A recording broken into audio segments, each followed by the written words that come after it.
ఉత్తరాంధ్ర ప్రజల దశాబ్దాల కల నెరవేరే సమయం ఆసన్నమైంది. విజయనగరం జిల్లా భోగాపురంలో అత్యంత ప్రతిష్టాత్మకంగా నిర్మించిన అల్లూరి సీతారామరాజు అంతర్జాతీయ విమానాశ్రయాన్ని ప్రధాని నరేంద్ర మోదీ ఆగస్టు 1వ తేదీన వైభవంగా ప్రారంభించనున్నారు. ఈ చారిత్రాత్మక ఘట్టానికి సంబంధించి ఏర్పాట్లు ఇప్పుడు శరవేగంగా సాగుతున్నట్లుగా సమాచారం. ప్రధాని మోదీ భోగాపురంలో దాదాపు 2.5 గంటల పాటు గడపనున్నారు. ఆగస్టు 1 ఉదయం 10:45 ప్రత్యేక విమానంలో ఢిల్లీ నుంచి నేరుగా భోగాపురం ఎయిర్పోర్టుకు మోదీ చేరుకోబోతున్నారు. అక్కడ ఆయనకు గవర్నర్ అబ్దుల్ నజీర్, సీఎం చంద్రబాబు ఘనంగా స్వాగతం పలుకుతారు. మోదీ ఎయిర్పోర్ట్ టెర్మినల్ భవనాన్ని ప్రారంభించి అనంతరం సీఎం గవర్నర్ తో కలిసి భవనాన్ని పరిశీలిస్తారు. ఈ సందర్భంగా 13,500 మందికి పైగా గిరిజన మహిళలు, విద్యార్థులు సంప్రదాయ ధింసా నృత్యంతో ప్రధానికి నీరాజనాలు పలకనున్నారు. దీని ద్వారా గిన్నీస్ రికార్డు సృష్టించేలా ప్లాన్ చేస్తూ ఉన్నారు. ఉదయం 11:30 నుంచి మధ్యాహ్నం 12:55 వరకు బహిరంగ సభలో ప్రసంగించిన అనంతరం మధ్యాహ్నం 1:10 మోదీ తిరిగి ఢిల్లీకి బయలుదేరే అవకాశం కనిపిస్తూ ఉంది. ఈ ప్రారంభోత్సవాన్ని పండగలా నిర్వహించాలని ఉత్తరాంధ్ర కళలకు రెక్కలు థీమ్తో 3K, 5K రన్లు, డ్రోన్ షోలు, ఫ్లాష్ మాబ్లతో ప్రచారం చేయాలని సీఎం చంద్రబాబు అధికారుల్ని ఇప్పటికే ఆదేశించారు. ఈ గ్రీన్ ఫీల్డ్ ఎయిర్పోర్ట్ రాకతో ప్రాంతీయ పర్యాటకం అలాగే వాణిజ్యం కొత్త పుంతలు తొక్కనున్నాయి. దీనికి సంబంధించిన మరింత సమాచారాన్ని మా ప్రతినిధి భరత్ ఫోన్ లైన్ లో అందించే ప్రయత్నం చేస్తారు. భరత్, ఏంటి జూలై 1కి ప్రధాని చేతుల మీదుగా కూడా భోగాపురం ఎయిర్పోర్ట్ ప్రారంభం కానున్నట్లుగా కూడా మనకి తెలుస్తూ ఉంది. అక్కడ పనులు ఏ విధంగా కొనసాగుతూ ఉన్నాయి? ఇదైతే ఉత్తరాంధ్రకి సంబంధించినంత వరకు చిరకాల కలగా ఉండేటటువంటి ఇంటర్నేషనల్ ఎయిర్పోర్ట్, ఏదైతే గ్రీన్ ఫీల్డ్ ఇంటర్నేషనల్ ఎయిర్పోర్ట్ కళ సాకారం కాబోతా ఉంది. మరికొన్ని గంటల్లోనే జాతికి అంకితం ఇచ్చేందుకైతే మాత్రం సర్వంగా సిద్ధమైనటువంటి పరిస్థితి. దీనికి సంబంధించినంత వరకు కూడా భోగాపురం, విజయనగరం జిల్లా భోగాపురం సుమారు 2,200 ఎకరాల్లో 4,500 కోట్ల పెట్టుబడితో గ్రీన్ ఫీల్డ్ ఉన్నటువంటి ఇంటర్నేషనల్ ఎయిర్పోర్ట్ అయితే రెడీ అయినటువంటి పరిస్థితి. దీనికి సంబంధించినంత వరకు మన్యం వీరుడు అల్లూరి సీతారామరాజు పేరునైతే ఖరారు చేసినటువంటి పరిస్థితి. అల్లూరి సీతారామరాజు ఇంటర్నేషనల్ ఎయిర్పోర్ట్ మరికొన్ని గంటల్లోనే ప్రధానమంత్రి నరేంద్ర చేతుల మీదుగా జాతికి అంకితం ఇచ్చేటటువంటి కార్యక్రమానికి సంబంధించినంత వరకు అన్ని పనులు కూడా శరవేగంగా జరుగుతున్నటువంటి పరిస్థితి అయితే కనిపిస్తా ఉంది. అయితే షెడ్యూల్ ప్రకారం జూన్ 16వ తేదీన జాతికి అంకితం ఇవ్వాల్సినటువంటి పరిస్థితి ఉన్నటువంటి నేపథ్యం, కొన్ని అనివార్యనీయ కారణాలతో ఆగస్టు 1కి షెడ్యూల్ రీఖరారు అయినటువంటి పరిస్థితి. అయితే దీనికి సంబంధించినంత వరకు కూడా ప్రధానమంత్రి నరేంద్ర మోడీ ఢిల్లీ నుంచి ప్రయాణం అయినటువంటి వెంటనే మొట్టమొదటి ఏదైతే విమానం భోగాపురంలో ప్రధానమంత్రి నరేంద్ర మోడీ విమానం దిగడంతో పాటుగానే టెర్మినల్ ప్రారంభోత్సవానికి సంబంధించినంత వరకు టెర్మినల్ కి సంబంధించి ప్రారంభోత్సవం, అదేవిధంగా ఎయిర్పోర్ట్ లోపల ఉండేటటువంటి లాబీ కానీ, ఎయిర్పోర్ట్ లోపల ఉండేటటువంటి మొత్తం అంతటినీ కూడా పూర్తిగా వీక్షించేటటువంటి పరిస్థితి ఉంటుంది. దాని తర్వాత ఎయిర్పోర్ట్ పరిసర ప్రాంతాల్లోనే పూర్తి స్థాయిలో ఒక సభ ఏర్పాటుతో పాటుగా గిన్నీస్ రికార్డు 13,000 మందితో దింసా ఏర్పాటు చేయడం జరిగింది. దాంతో పాటుగానే ఉత్తరాంధ్రకి సంబంధించినంత వరకు కూడా సాంప్రదాయంగా ఉండేటటువంటి మత్స్య సంపదలో ఉండేటటువంటి ఎగిరే చేప ఆకారంలో ఉండేటటువంటి టెర్మినల్ అయితే నిర్మాణం చేసినటువంటి పరిస్థితి. ఆకాశం నుంచి చూస్తే భోగాపురం ఇంటర్నేషనల్ ఎయిర్పోర్ట్ అయితే అల్లూరి సీతారామరాజు ఇంటర్నేషనల్ ఎయిర్పోర్ట్ ఉందో ఎగిరే చేప ఆకారంలో కనిపించేటటువంటి పరిస్థితి ఉంటుంది. దీనికి సంబంధించినంత వరకు కూడా ఇప్పటికే ఒక ప్రైవేట్ కంపెనీ జిఎంఆర్ కి సంబంధించినంత వరకు కూడా పూర్తిగా అన్ని పర్మిషన్లు కూడా ఇచ్చినటువంటి పరిస్థితి. పూర్తిగా కూడా అత్యంత వైభవంగా, దాంతో పాటుగా అధునాతన టెక్నాలజీతో తీసుకొచ్చి రూపుదిద్దినటువంటి పరిస్థితి. మరి ముఖ్యంగా ఇప్పటిదాకా టెర్మినల్ కి సంబంధించినంత వరకు అంతర్జాతీయ విమానాశ్రయం కావడంతో ఇక్కడి నుంచే అన్ని విమానాలు కూడా వెళ్లే విధంగా, అంటే విశాఖ ఎయిర్పోర్ట్ నుంచి ఇక్కడికి పూర్తిగా కూడా అన్ని విమానాలు తరలిపోయేటటువంటి పరిస్థితి ఉంటుంది. ఇక్కడి నుంచే ఏదైతే అల్లూరి సీతారామరాజు ఇంటర్నేషనల్ ఎయిర్పోర్ట్ నుంచే అన్ని విమానాలు కూడా రాకపోకలు సాగించేటటువంటి పరిస్థితి ఉంటుంది. అన్ని రకాల పర్మిషన్స్ కూడా ఇప్పటికే వచ్చినటువంటి సిచ్యువేషన్.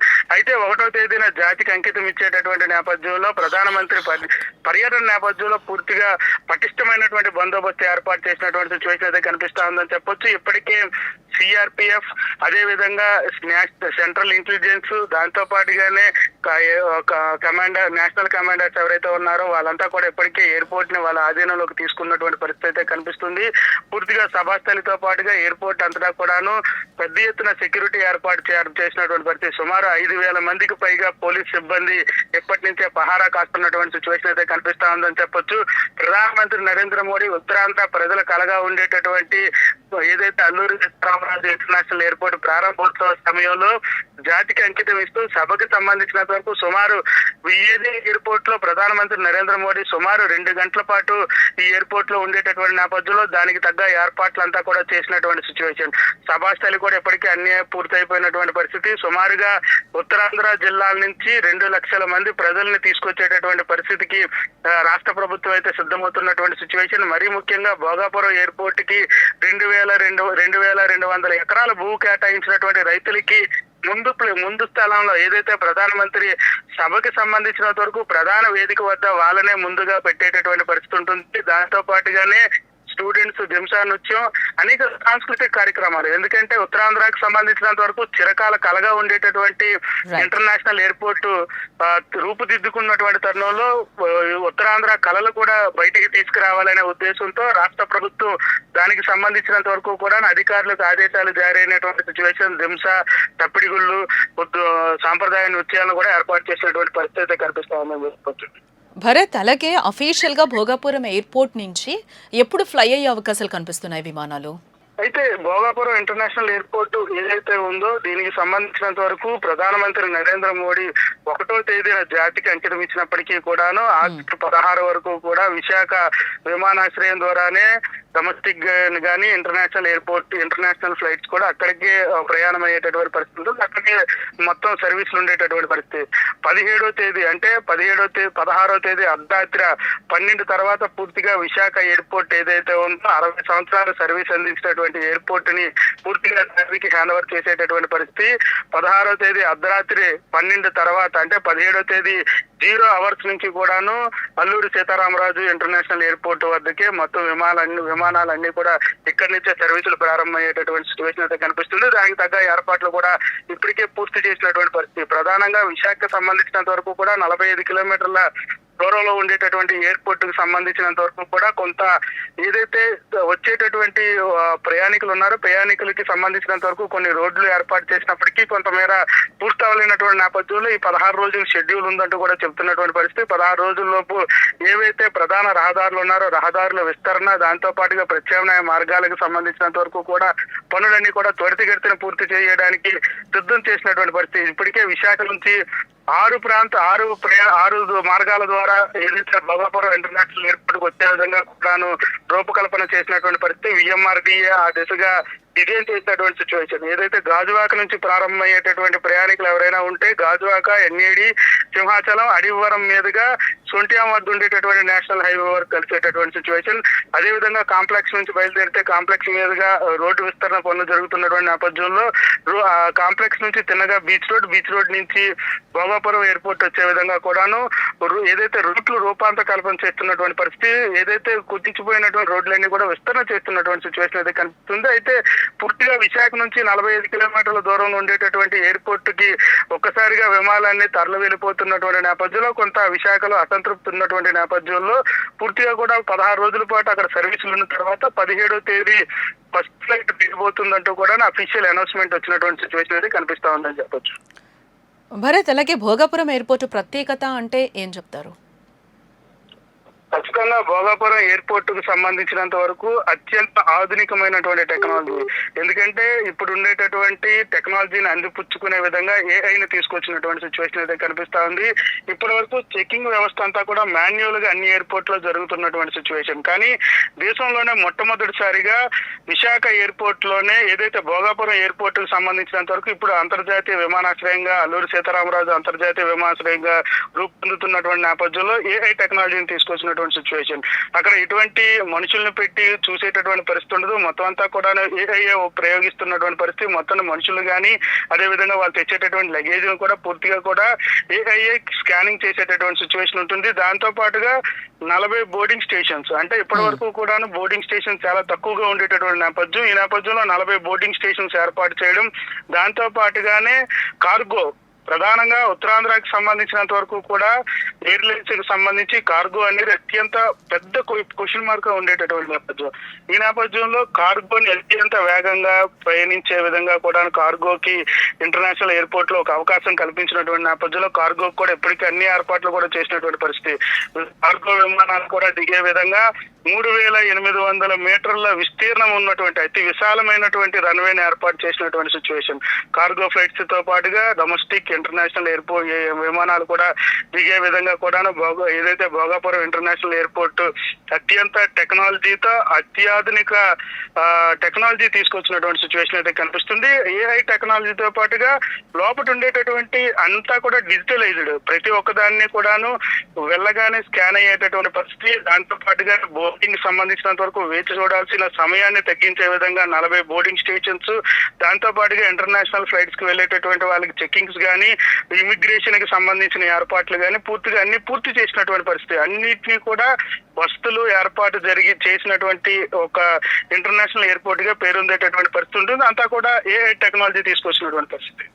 ఎస్, అంటే భరత్, ఇంకోటి కూడా అంటే 45 కిలోమీటర్స్ అని చెప్తూ ఉన్నారు ఎయిర్పోర్ట్. మరి దానికి సంబంధించి ట్రాఫిక్ ఏమైనా అంతరాయం కలిగే అవకాశాలు ఏమైనా ఉన్నాయా? దీనికి ఏమైనా రూట్ క్లియరెన్స్ కానీ ఏమైనా దారులు మళ్లింపులు కానీ ఇట్లాంటివి ఉండే అవకాశాలు ఉన్నాయా? దానికి సపరేట్గా ఎయిర్పోర్ట్కి ఏమన్నా బస్సెస్ ట్రాన్స్పోర్ట్స్ ఏమన్నా ఏర్పాటు చేయడం జరిగిందా గవర్నమెంట్ ఏంటి?